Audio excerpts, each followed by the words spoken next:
जय महाकाल दोस्तों, मैं Ratna love and unity Bharat से। ट्विन फ्लेम जर्नी में हमारे जो शैडोज होते हैं, इश्यू होते हैं, पैटर्न्स होते हैं, उसको हील करके हमारे सोल की असेंशन होती है। और इस असेंशन में हमारा ट्विन फ्लेम हमें मदद करता है, हेल्प करता है। तो वो कैसे करता है? तो जो हमारे सराउंडिंग में पीपल होते हैं, वो पीपल हमें हमारे हर्ट्स और वुंड्स भी वारंवार दिखाते रहते हैं, क्योंकि ये कहा जाता है कि हमारी जो इनर वाइब्रेशन होती है, वैसे लोग हमें आउटर यूनिवर्स में हमें हमारे सामने आते रहते हैं। जैसे अगर हम खुद रिजेक्शन का इश्यू अगर हम होल्ड कर रहे हैं, तो हमारे सराउंडिंग में वैसे ही लोग आएंगे जो हमें वारंवार रिजेक्ट करते रहेंगे। तो ये जो पीपल होते हैं वो हमारे एक दो हमारे इश्यूज को रिफ्लेक्ट करते हैं।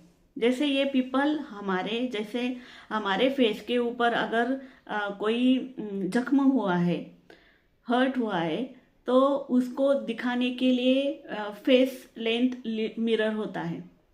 फेस लेंथ मिरर में हम हमारे उस लेंथ के बराबर ही जख्म हम देख पाएंगे।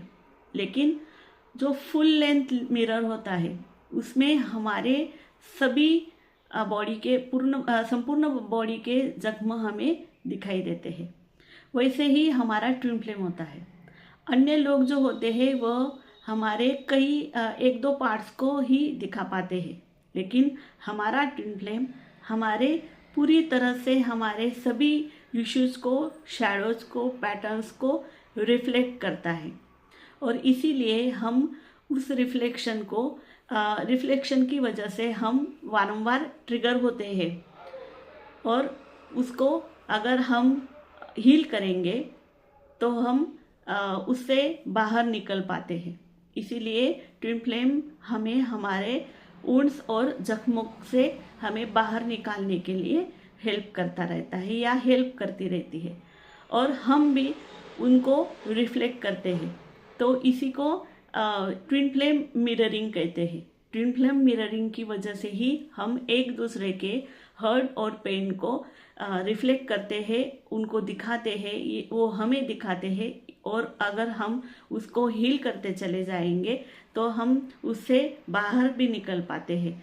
लेकिन अगर हील नहीं करेंगे तो वो पैटर्न्स के जो सिचुएशंस है वो हमारे सामने वारंवार आती रहेंगी।